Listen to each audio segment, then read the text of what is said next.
suis Dokossi Amenunve, je suis directeur général de la Bourse régionale des valeurs mobilières de l'UEMOA.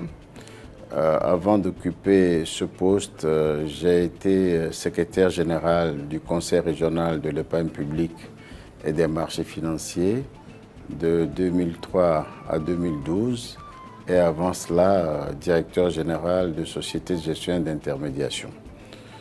Donc, je suis titulaire d'un doctorat en sciences de l'administration, option finance, de l'Université Laval au Canada. Et je suis aussi dans mon engagement au niveau régional et continental. Je suis président de l'Association des bourses africaines, les 24 bourses qui opèrent actuellement sur notre continent. C'est vrai que depuis l'année dernière, j'ai été désigné par le conseil d'administration du Nasdaq en qualité de membre du comité chargé de la révision des tests et des arbitrages au niveau du Nasdaq. C'est une fonction que je vais occuper pendant 3 ans. Et c'est la première fois que le Nasdaq, deuxième bourse américaine, ouvre un comité de si haut niveau à un Africain, puisque depuis sa création, ce sont des personnalités américaines qui ont toujours siégé sur ce comité. C'est un honneur pour notre continent, pour notre sous-région, pour mon pays, de pouvoir siéger à ce niveau-là d'une bourse qui est aujourd'hui l'une des bourses les plus actives, en tout cas sur le plan mondial, en matière surtout de technologie.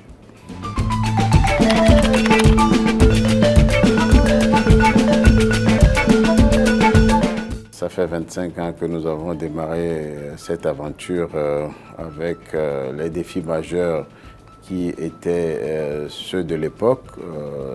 Créer une bourse commune à 8 pays, une bourse basée sur la technologie et qui permet de mobiliser davantage les ressources à long terme pour le financement de nos économies. Aujourd'hui, on peut considérer que la BRVM est un succès politique, économique et financier. Nous avons aujourd'hui une capitalisation globale de plus de 13 000 milliards de francs CFA pour nos 2 compartiments actions et obligations, 46 sociétés cotées, une centaine de lignes obligataires. Nous avons un marché dynamique avec plusieurs acteurs, 33 sociétés de gestion et d'intermédiation, plusieurs sociétés d'asset management, plusieurs fonds communs de placement et autres OPCVM créés. Donc je dirais que sur ce plan, on a fait du chemin. C'est vrai qu'il nous reste encore beaucoup de choses à faire, particulièrement dans le cadre du développement de la cote de la BRVM, par l'attraction de nouvelles sociétés à la cote, aussi par l'ouverture de notre marché aux PME à travers le 3e compartiment que nous avons créé. Nous travaillons également à la digitalisation de nos opérations. Nous avons introduit l'année dernière la bourse en ligne. Nous travaillons actuellement sur la digitalisation des opérations du marché primaire pour permettre aux investisseurs, à partir de leur téléphone portable, par exemple, d'acheter des actions sur le marché ou de souscrire à des opérations d'offres publiques de vente. Nous œuvrons également à améliorer la diffusion de la culture boursière dans notre environnement par BRVM TV, que nous venons de lancer le mois dernier. Et nous allons aussi poursuivre nos travaux visant à renforcer les capacités des investisseurs, des émetteurs, surtout des intermédiaires de marché, à travers BRVM Academy. Bon, en dehors de ces projets structurants, nous envisageons ouvrir d'autres compartiments, créer d'autres produits et services.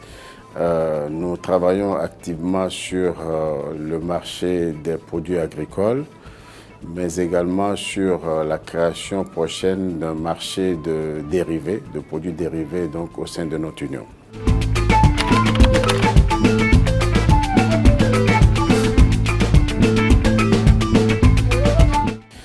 savez, nous avions voulu dès le départ un marché ouvert sur l'international qui attire des investisseurs, je dirais, de toutes les régions du monde.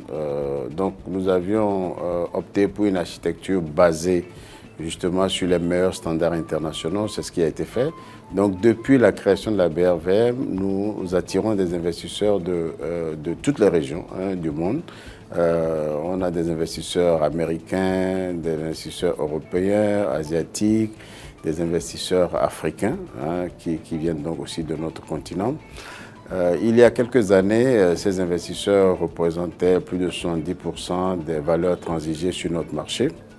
Aujourd'hui, ils représentent environ 40% puisque nous avons travaillé à la montée en puissance des investisseurs régionaux, particulièrement les caisses de retraite, les compagnies d'assurance, les fonds de pension et fonds souverains ou autres caisses de dépôt et de consignation qui donc ont émergé au cours des dernières années sur notre marché.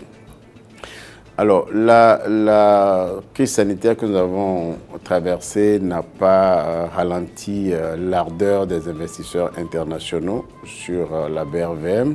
Bien au contraire, nous avons renforcé leur attraction et surtout, nous avons remarqué un appétit fort pour les titres obligataires, les titres de la dette, surtout de nos États. On a senti que ces investisseurs sont beaucoup intéressés donc à ces titres-là et je pense que c'est justifié, c'est des titres qui offrent une bonne rémunération aux investisseurs, libellés en CFA, mais avec notre parité avec l'euro, ces investisseurs se retrouvent quasiment dans un investissement en euros. Avec notre cadre réglementaire qui facilite aussi le rapatriement, je dirais, des revenus perçus sur les valeurs mobilières. Ça a aidé ces investisseurs à continuer, en tout cas, à s'intéresser à la BRVM.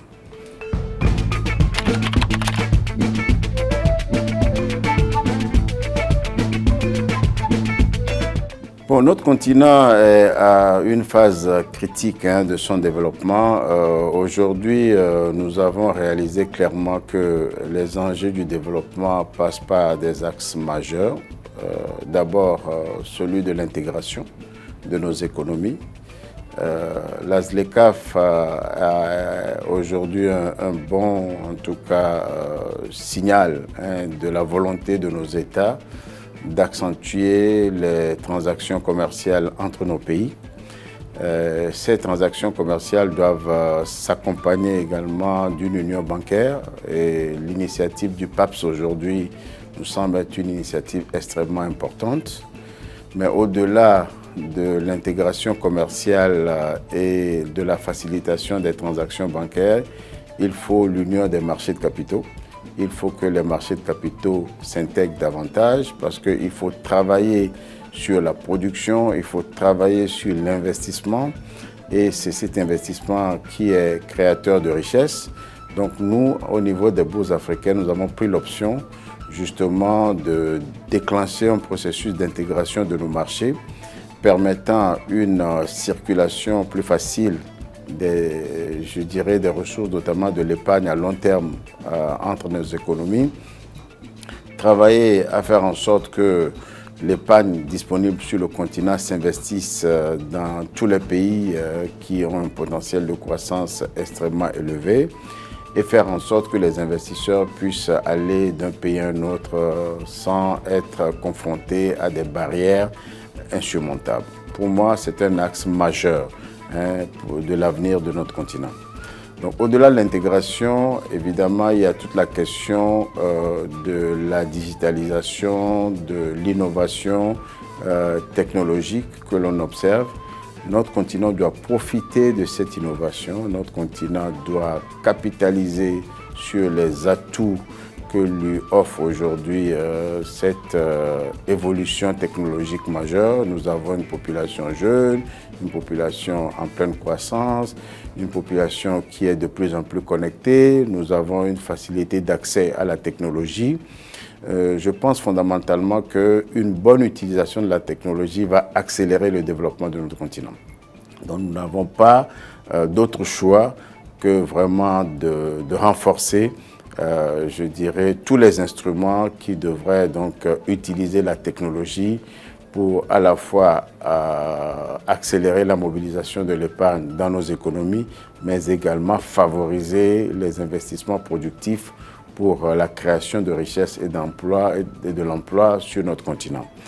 Le troisième axe que je vois, c'est le développement durable, notamment le financement de nos économies sur les aspects, je dirais, sociaux, sur les aspects liés donc à la protection de notre environnement.